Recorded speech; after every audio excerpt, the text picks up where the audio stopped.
Hello, എല്ലാവർക്കും study ഗൈഡിലേക്ക് സ്വാഗതം. ഇന്നത്തെ വീഡിയോയിൽ നമ്മൾ ഡിസ്കസ് ചെയ്യാൻ പോകുന്നത് breaking barriers I will fly എന്ന ചാപ്റ്ററാണ്. ഈ ഒരു ചാപ്റ്റർ ശ്രീകാന്ത് ബൊല്ലയെക്കുറിച്ചുള്ളതാണ്. ശ്രീകാന്ത് ബൊല്ലയെക്കുറിച്ച് പറയുകയാണെങ്കിൽ അദ്ദേഹം ജന്മന കാഴ്ചയില്ലാത്ത ഒരു വ്യക്തിയായിരുന്നു. അദ്ദേഹം ഇന്ത്യയിൽ 10ാം ക്ലാസ്സിനു ശേഷം ശാസ്ത്രം പഠിച്ച ആദ്യത്തെ കാഴ്ച വൈകല്യമുള്ള വിദ്യാർത്ഥിയും MITയിൽ ചേർന്ന ആദ്യത്തെ അന്താരാഷ്ട്ര അന്ധവിദ്യാർത്ഥിയുമായിരുന്നു. അദ്ദേഹത്തിൻ്റെ കമ്പനിയായ ബൊള്ളൻ ഇൻഡസ്ട്രീസ് പരിസ്ഥിതി സൗഹൃദ ഉൽപ്പന്നങ്ങൾ നിർമ്മിക്കുകയും വികലാംഗർക്ക് തൊഴിൽ നൽകുകയും ചെയ്യുന്നു. ജന്മന കാഴ്ചയില്ലാത്ത അദ്ദേഹം പ്രതിബന്ധങ്ങളെ അതിജീവിച്ചുകൊണ്ട് വിജയം നേടിയ ഒരു വ്യക്തിയാണ്. തനിക്ക് അനുഭവിക്കേണ്ടി വന്ന തടസ്സങ്ങൾ എന്തെല്ലാമാണെന്നാണ് ഈ ഒരു ചാപ്റ്ററിൽ പറയുന്നത്. എങ്ങനെയാണ് അവ അതിജീവിച്ച് തൻ്റെ ലൈഫിൽ വിജയം നേടിയെടുത്തത് എന്നെല്ലാമാണ് ഈ ഒരു ചാപ്റ്ററിൽ കാണിച്ചു തരുന്നത്. അതേപോലെ തന്നെ കഠിനാധ്വാനത്തിൻ്റെയും ദൃഢനിശ്ചയത്തിൻ്റെയും വിദ്യാഭ്യാസത്തിൻ്റെയും പ്രാധാന്യത്തെക്കുറിച്ചും നമുക്ക് ഈ ചാപ്റ്ററിൽ കാണാൻ പറ്റുന്നതാണ്. നമുക്ക് ചാപ്റ്ററിലേക്ക് കടക്കാം. Breaking barriers I will fly. Srikanth Bolla successful ആയിട്ടുള്ള ഒരു ഇന്ത്യൻ സംരംഭകനും വ്യവസായിയുമാണ്. ശ്രീകാന്ത് ബൊല്ല ജനിച്ചത് ഒരു പാവപ്പെട്ട കർഷക കുടുംബത്തിലായിരുന്നു. അദ്ദേഹം ജനിച്ചപ്പോൾ തന്നെ അദ്ദേഹത്തിൻ്റെ 2 കണ്ണുകൾക്കും കാഴ്ചയില്ലായിരുന്നു. അന്ധനായി ജനിച്ചപ്പോൾ പലരും അദ്ദേഹത്തെ ഒരു ഭാരമായി കാണുകയും ചിലർ അദ്ദേഹത്തെ ശ്വാസം മുട്ടിച്ച് കൊല്ലണമെന്ന് പറയുകയും ചെയ്തു. പക്ഷേ അദ്ദേഹത്തിൻ്റെ മാതാപിതാക്കൾ ഒരിക്കലും അദ്ദേഹത്തെ കൈവിട്ടില്ല, ഒരു ഭാരമായി കാണുകയും ചെയ്തില്ല. പ്രതിവർഷം 20,000 രൂപ മാത്രം വരുമാനമുള്ള ദരിദ്ര കർഷക കുടുംബമായിരുന്നു അദ്ദേഹത്തിൻ്റേത്. അവർ ശ്രീകാന്തിനോട് വളരെ കരുതലോടുകൂടിയും വാത്സല്യത്തോടു കൂടിയുമാണ് പെരുമാറിയുന്നത്. അവർ ശ്രീകാന്തിനെ അവർക്ക് കിട്ടിയൊരു നിധി പോലെ ഒരു സമ്മാനമായി കാണുകയും തങ്ങളാൽ കഴിയുന്ന എല്ലാ പിന്തുണ നൽകുകയും ചെയ്തു. അവരുടെ കണ്ണിൽ സ്നേഹം പണത്തേക്കാൾ വലുതായിരുന്നു. അതുകൊണ്ട് തന്നെ അവർ ശ്രീകാന്തിന് ആവശ്യമുള്ള എല്ലാ പിന്തുണ നൽകുകയും സ്നേഹം നൽകുകയും ചെയ്തു. അതുകൊണ്ട് തന്നെ ശ്രീകാന്തിന് താൻ ഏറ്റവും ഭാഗ്യവാനായ കുട്ടിയാണെന്ന് തോന്നുകയും തൻ്റെ മാതാപിതാക്കളെ ലോകത്തിലെ ഏറ്റവും ധനികരായ ദമ്പതികൾ എന്ന് വിളിക്കുകയും ചെയ്തത്. കുട്ടിക്കാലത്ത് അദ്ദേഹം അദ്ദേഹത്തിൻ്റെ അച്ഛനോടൊപ്പം കൂടുതൽ സമയം വയലുകളിൽ ചെലവഴിച്ചു. പക്ഷേ അദ്ദേഹത്തിൻ്റെ കാലുകൾ നീളം കുറവായതിനാൽ സഹായിക്കാൻ പറ്റുമായിരുന്നില്ല. അതുകൊണ്ട് തന്നെ പരമ്പരാഗത കൃഷിരീതി അദ്ദേഹത്തിന് അനുയോജ്യമല്ല എന്ന് അദ്ദേഹത്തിൻ്റെ അച്ഛൻ തിരിച്ചറിഞ്ഞു.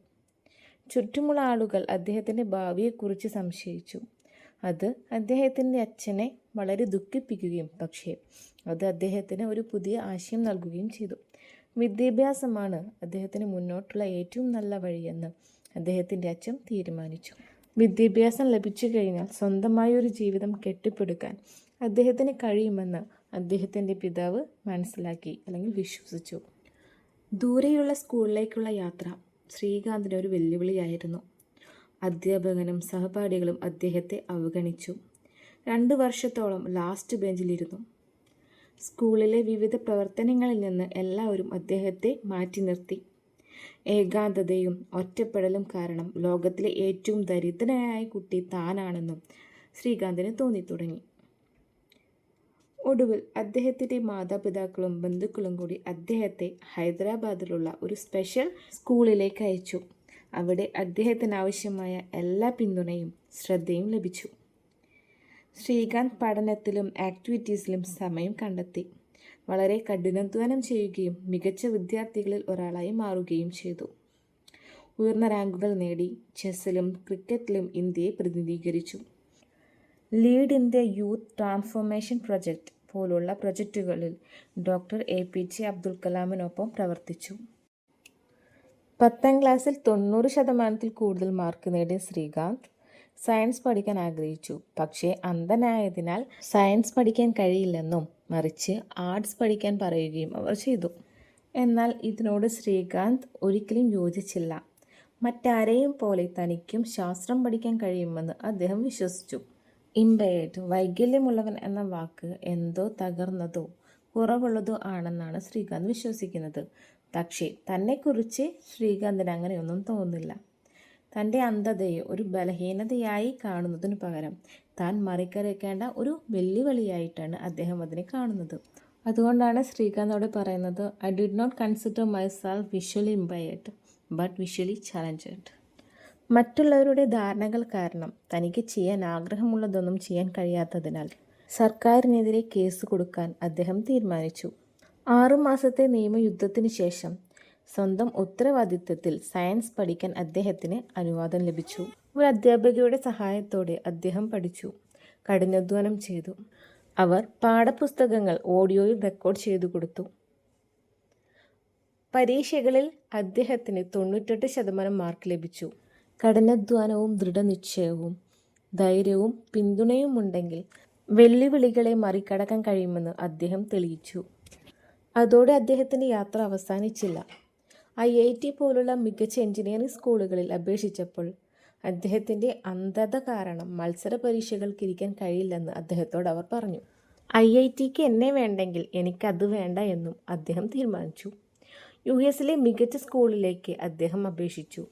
അവസാനം അദ്ദേഹം MITയിൽ ചേരാൻ തീരുമാനിച്ചു. US മികച്ച കോളേജുകളിൽ പ്രവേശനം ലഭിച്ചിട്ടും നിരവധി ജോലി വാഗ്ദാനങ്ങൾ ലഭിച്ചിട്ടും ശ്രീകാന്ത് ഇന്ത്യയിലേക്ക് മടങ്ങാൻ തീരുമാനിച്ചു. ഇന്ത്യയിലേക്ക് മടങ്ങി സുഖകരമായൊരു ജീവിതം നയിക്കാനല്ല അദ്ദേഹം ആഗ്രഹിച്ചത്. പകരം അദ്ദേഹം നേരിട്ട പ്രശ്നങ്ങൾ പരിഹരിക്കാനാണ് അദ്ദേഹം ആഗ്രഹിച്ചത്. അന്ധരായ കുട്ടികളെ അവസാന ബെഞ്ചിലിരുത്തുന്നത് എന്തിനാണ്? ഇന്ത്യയിലെ ജനസംഖ്യയുടെ 10% പേർ വികലാംഗരാണ്. അവരെ സമ്പദ് വ്യവസ്ഥയിൽ നിന്ന് ഒഴിവാക്കുന്നത് എന്തുകൊണ്ട് എന്നീ ചോദ്യങ്ങൾ അദ്ദേഹം ചോദിച്ചു. US ജോലി വാഗ്ദാനങ്ങൾ ഉപേക്ഷിച്ച അദ്ദേഹം ഇന്ത്യയിൽ ബോളാൻ ഇൻഡസ്ട്രീസ് ആരംഭിച്ചു. വികലാംഗർക്ക് ജോലി ചെയ്യാനും പഠിക്കാനും ബഹുമാനത്തോടെ ജീവിക്കാനും അവസരം നൽകുക എന്നതായിരുന്നു അദ്ദേഹത്തിൻ്റെ ലക്ഷ്യം. 3000-ലധികം വിദ്യാർത്ഥികളെ അദ്ദേഹം സഹായിച്ചു. 150-ലധികം വികലാംഗർക്ക് ജോലി നൽകുകയും ചെയ്തു. എല്ലാവർക്കും തുല്യ അവസരങ്ങൾ അർഹിക്കുന്നുവെന്ന് അദ്ദേഹം തെളിയിച്ചു. ഈ ചാപ്റ്ററിൻ്റെ അവസാനത്തിൽ അദ്ദേഹം 3 പാഠങ്ങൾ പറഞ്ഞു തരാൻ ആഗ്രഹിക്കുകയാണ്. ആദ്യത്തേത്, അനുകമ്പ കാണിക്കുകയും മറ്റുള്ളവരെ സഹായിക്കുകയും ചെയ്യുക. യഥാർത്ഥ സമ്പത്ത് പണത്തിൽ നിന്നല്ല, മറിച്ച് മറ്റൊരാളുടെ സന്തോഷത്തിൽ നിന്നാണ് ഉണ്ടാകുന്നത്.